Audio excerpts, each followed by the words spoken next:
The octopus is one of the most recognisable creatures.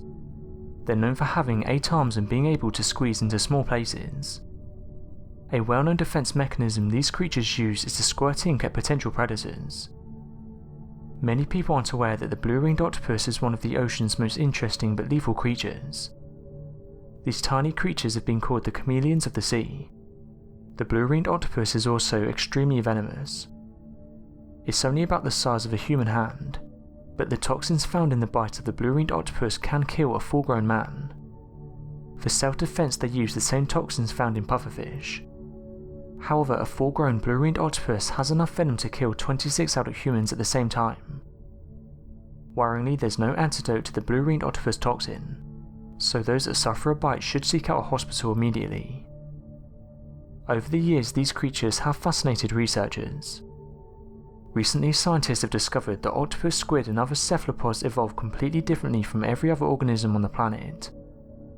Scientists have always known these creatures were a bit different, but a recent study has shown that some species are able to edit their RNA sequence on demand. This is to help to adapt to their environment. This has baffled some researchers. When an organism changes, it starts with a genetic mutation. This can be due to change in the DNA of said animal. These changes are then put into place by RNA. Going back to the study, it was discovered that a squid had edited over 60% of RNA in its nervous system.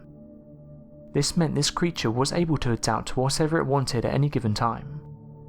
It's like us being able to adapt to living in the desert and then living in the Antarctic in a matter of seconds. This study also showed researchers that octopus and cuttlefish can do the same thing. Another incredible find has also come from the ocean. The scarlet jellyfish is an incredible species that's able to restart their life. When they've sustained damage, they make their way to the ocean floor and turn themselves back into a juvenile form of a jellyfish. After this, they'll spend around 3 months growing back into an adult. After this, they'll carry on their life until they get injured again. Incredibly, researchers have witnessed one jellyfish performing this cycle 12 times. Due to the immortal jellyfish's capability of biological immortality, pharmaceutical research has taken an interest in this creature. It could mean that sometime in the future we'll be able to harness this ability. Some people have put forward the theory that the octopus doesn't come from this planet, and that perhaps its eggs travel to our planet via an asteroid. Although this sounds far-fetched, the shield shrimp's eggs are able to last for many years. They lay eggs, and if the conditions aren't right, they'll stay unhatched for up to 7 years. When there's a right amount of water, the thousands of eggs will come to life. As the years go on, the conversation relative to the potential cause of climate change and the evidence of the ever-increasing effects of global warming have continued to be at the forefront of worldwide international issues. This seems to be a daunting task with no real solution around the corner. Many experts believe there seems to be a correlation between the number of greenhouse gases and pollution emitted into the atmosphere by energy production requirements as well as industry standards. Unfortunately, when we look over the numbers, this appears to be an issue overwhelmingly in its compounding effects. Currently, all across the world, every single day we produce an excess of roughly 415 trillion pounds of carbon dioxide emitted into the atmosphere. This does not take into consideration other greenhouse gases, such as that of methane, toxic materials, different forms of pollution and build-up of water vapour caused by rising heat and water levels. Though many green enthusiasts advocate for the reduction of greenhouse gas emissions and the production of greener technologies, the truth is that regardless of how many reductions we instill, the climate change impact has begun an avalanche effect that will continue to increase over future generations. Experts refer to the analogy similar to that of a car driving towards the Grand Canyon. It does not matter how much you reduce the speed of the car, you are still driving towards the Grand Canyon. Experts predict that until we get to 0% emissions, the effects of climate change will only get worse. This has led many industry giants to look towards different efforts of alternative energy that do not require the release of toxic materials or greenhouse gases. However, until a revolutionary green breakthrough is made, the number of greenhouse gas emissions will continue to stay in the red. Researchers and scientists who have been mapping and studying Antarctica have come forward and said they've been noticing some strange warming effects at our poles. This is happening at times they wouldn't expect. for example like winter and in places like Antarctica. Recent studies have been released and suggest the planet is warming up. The scientists have said this warming in the Arctic and Antarctica have caused many strange events, one being melting and off-winter problems including permafrost that never refroze this winter and also wildlife deaths.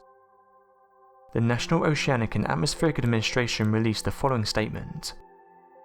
In our recent report, we stated this year was the second warmest year on record in the Arctic, and this came with many problems. Record low winter sea ice has been recorded in parts of the region, as well as increased toxic algae blooms, which are usually a warm water thing and weather changes in the rest of the country.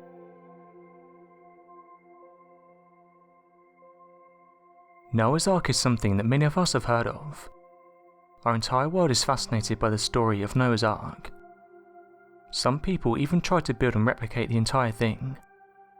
The search for Noah's Ark is never ending. Most of the search has been done on Mount Ararat in northeastern Turkey. To understand why Noah's Ark was never found, you need to be aware of the fact the Bible says the Ark landed on the mountains of Ararat. This happened on the 150th day of the flood. This place was a region, it was not just a single mountain. The biblical reference of the mountains of Ararat suggests these mountains were formed well before the flood actually ended.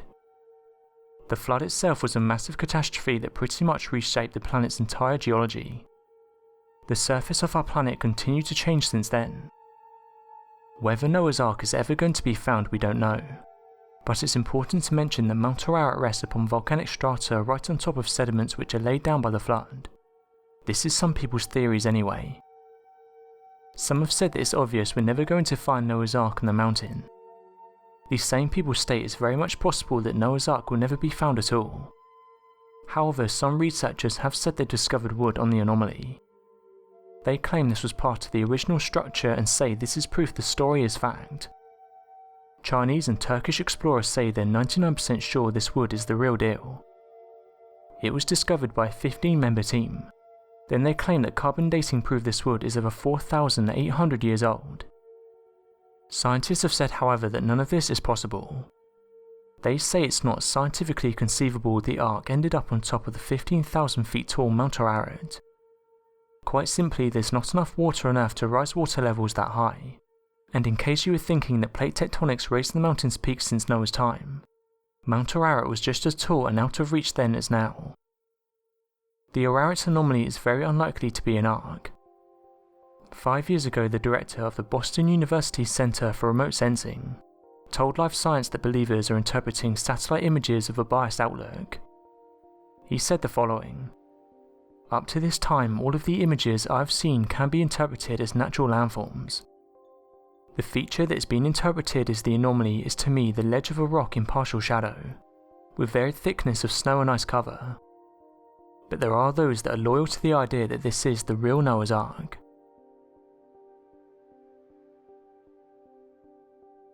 The Sun is a giant star that can be found at the heart of our solar system. If we didn't have the Sun's massive amount of energy, there would be no life on our planet. Scientists have figured out that our Sun is around 110 times the diameter of the Earth. This means that over 1 million Earths could fit inside the Sun.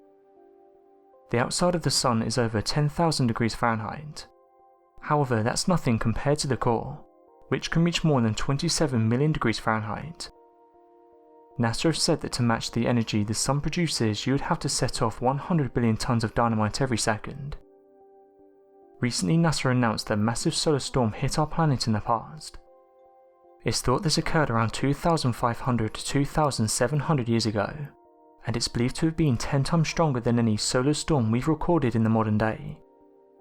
According to researchers, these solar storms did used to happen quite often.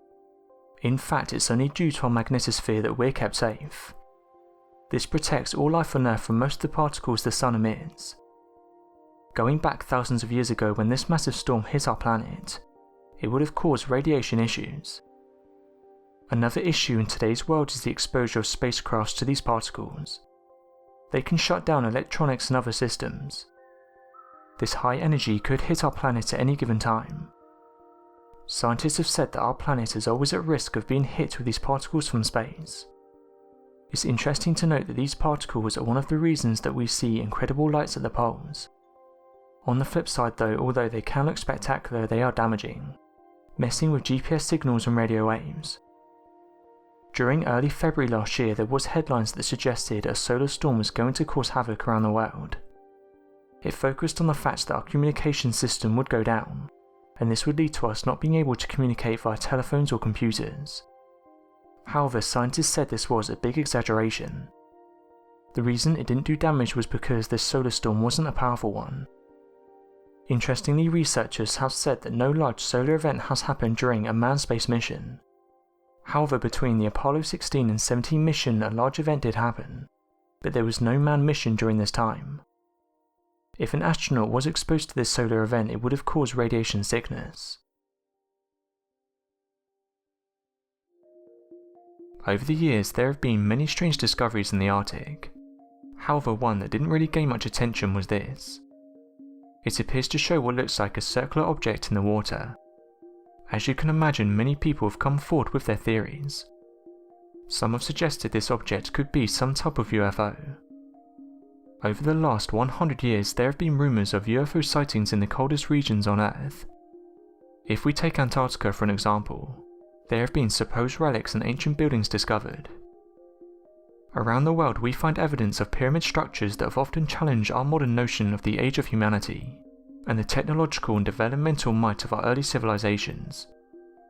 Given that these great structures are often found in regions that predate archaeological beliefs of early human civilizations, then discovering the location of these pyramids that humans have never been to could prove to be the smoking gun evidence of advanced civilizations. The ancient civilization community then pointed to Antarctica and said that given its only recent discovery in harsh terrain, to find such a structure amongst its icy lands would be more than enough evidence to prove such a theory. Using complex gathered research data and satellite imaging, the community showed off what appeared to be large pyramid-like structures.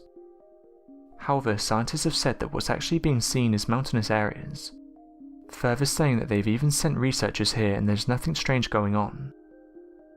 Going back to the circular object, some people have pointed out that it could be something much more easy to explain. People pointed out the object looks very similar to algae. To back this up, the National Oceanic and Atmospheric Administration have even come forward and said there has been an increase in toxic algae blooms. For example, researchers recently observed a neon green algae bloom whirling in the Baltic Sea. According to the scientists, the large swirl was around 20 kilometers across, and it was most likely created by a cyanobacteria bloom. Diatoms are a type of phytoplankton, and they may be the reason behind the green strokes that have been decorating the surface of the water. These enormous algae spirals are interesting to look at, but their presence does not always seem to be a good sign for the environmental health. These blooms are known to consume large amounts of nutrients. They leave the water deprived of oxygen as well. Highly concentrated areas of algae are usually called dead zones. The fish and other marine creatures are unable to survive and live in these zones. The water becomes severely oxygen depleted, and it's impossible to survive in such places. So when researchers see images like this, they're more worried about the health of the environment.